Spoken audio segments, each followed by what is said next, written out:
And so if you don't have any fire, you've got to watch the people, the relationships that you develop. Have people of kindred mindsets. If you're around folk who are dead and negative all the time, they will affect you. You want people that are around you that have smiles on their faces, looking good. I was telling a group last week, Abraham Lincoln refused to hire a guy because of his face. They said, but the guy can't help it. He said, anybody over 30 is responsible for their face. If you have some depressing face looking at you every day, it affects your blood pressure. Keep these dead faces away from you. It's contagious. This is serious. So you've got to watch your countenance, watch your face, have an uplifted expression, watch your body posture. All of these things affect you psychically. You've got to be the kind of person that you are fearless. Fearless. Folk leave fearless people alone. There's some people walk through a neighborhood and every dog in the neighborhood would bark at them.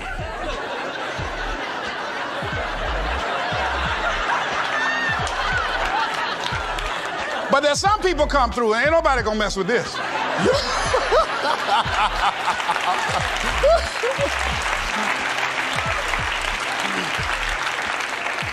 You are unstoppable.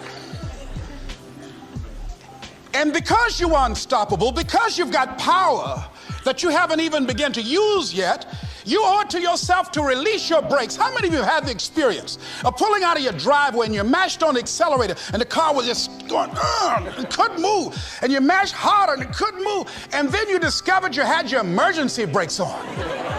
And then you release those emergency brakes and it goes, choo! Have you ever had that experience before? Most of us go through life with our brakes on, holding back, not giving all that we have, not sharing all of ourselves. Most of us go to our graves still holding on rather than releasing it. What are some of those things that keep us from releasing it? Because of past experiences, past defeats, past pain.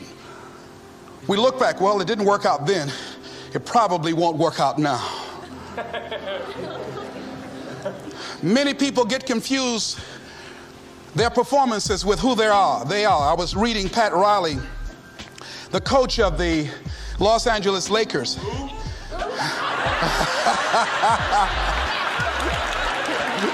But you're going to like this quote here. After the Trailblazers had blown them out of the water, and I'm sure he said this last night, they asked him, how do you feel? He said, tonight we were exposed for what we are right now. You see? That if my speech tonight doesn't work, it doesn't mean that I'm a bad speaker. It means that what I did didn't work tonight. And I've got to separate what I do from who I am. And I've got another shot. See, the last chapter to your life has not been written yet, and it doesn't matter about what happened yesterday. It doesn't matter about the things that you've done that you feel guilty about. If you wouldn't do it today, you're convicting an innocent person. You've been reborn to a new state of consciousness. And as they say, if we knew better, we would do better. And so you begin to decide, I'm not going to be denied. I remember, and I was telling someone, and they asked me, would you repeat that again? I was interested in going into broadcasting. I'm adopted. And that was my key out. I wanted to make my mama proud of me. I was very much appreciative of what she's done for my brother and sister and I. And that was my way out. And I went over to a radio station, asked a guy and told him that I was interested in broadcasting. He looked at me in my straw hat and my overalls. He said, you have any broadcasting background? I said, no, sir, I don't. What do you do? I cut grass. Young ladies asked me what kind of work I do, and I was working on a garbage truck. I say, well, I'm a sanitary technician. He said, we don't have any job for you. I decided that was something I was going to do. I decided I'm unstoppable. I'm going to go up in here. I'm going to do this. I started going to the radio station every day, developing a relationship with the people that were doing what I wanted to do. And that's what I encourage you to do. Whatever area you want to go in, find people that are doing it the way you want to do it and develop a relationship with them. When I decided to go in this area, I wrote letters to Dr. Norman Vincent Peale, to Zig Ziglar, to Dennis Waitley, all of the giants in this area. And I said, this is something I want to do. I've been following your career. Would you help me? Dr. Norman Vincent Peale answered my letter, did an article on me, wrote about me in the most recent book that he issued, and done many broadcasts about me. I'd wanted to develop a relationship and rapport with those people that were achieving those things that I wanted to achieve. By the same token, I would go to the radio station, and I developed a relationship with the guys. And they used me as an errand boy when they needed some food or someone to go pick up the entertainers that came into town. Temptation singing My Girl, Jerry Butler singing For Your Precious Love, Sam Cooke singing Darling You Send Me. I would pick up the entertainers at the airport and driving around in the disc jockeys, big Cadillacs. They didn't have any driver's license, but I was acting like I had some.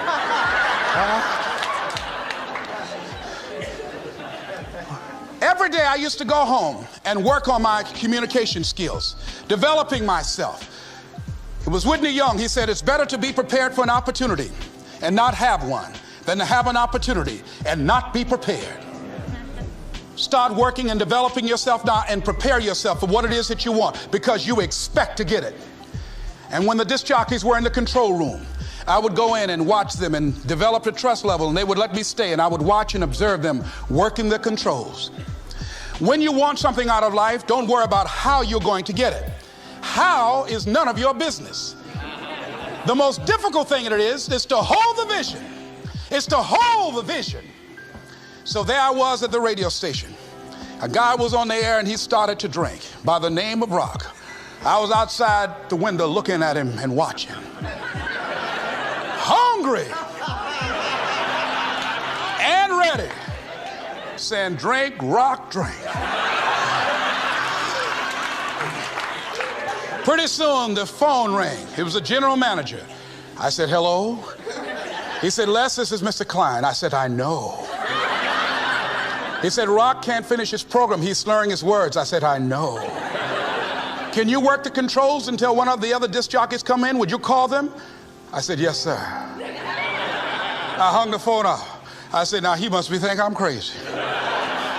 I called my mom and my girlfriend Cassandra. I said, y'all come out on the front porch and turn up the radio. I'm about to come on the air.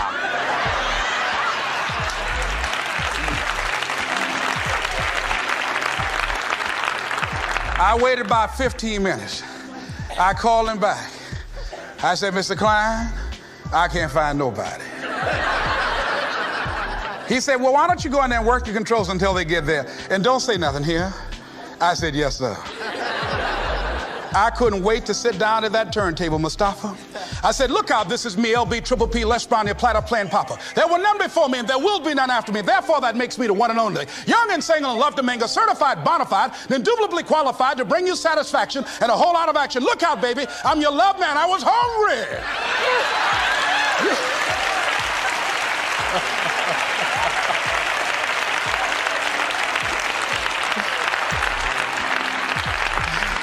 Shake somebody's hand on your right and left and say, you've got to be hungry.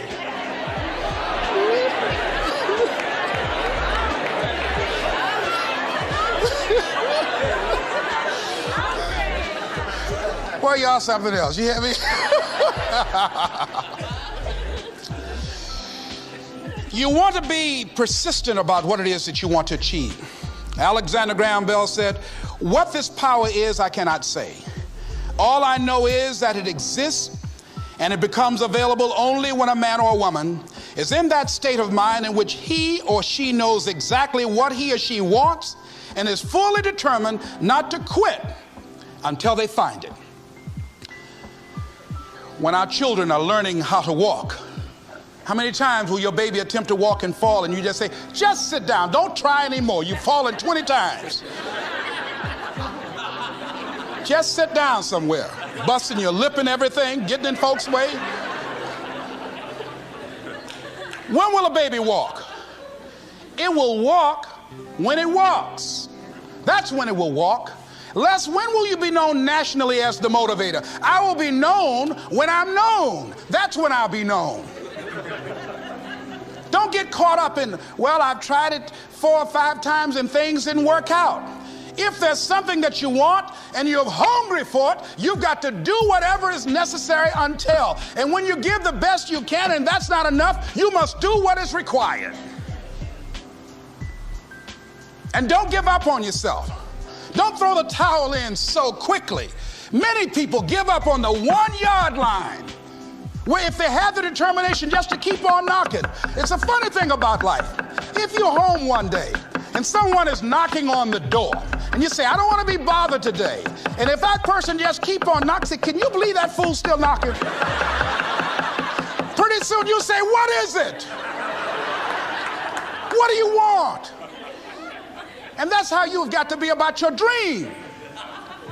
Some people, well, I guess ain't nobody home. I knocked on the door, but nobody came.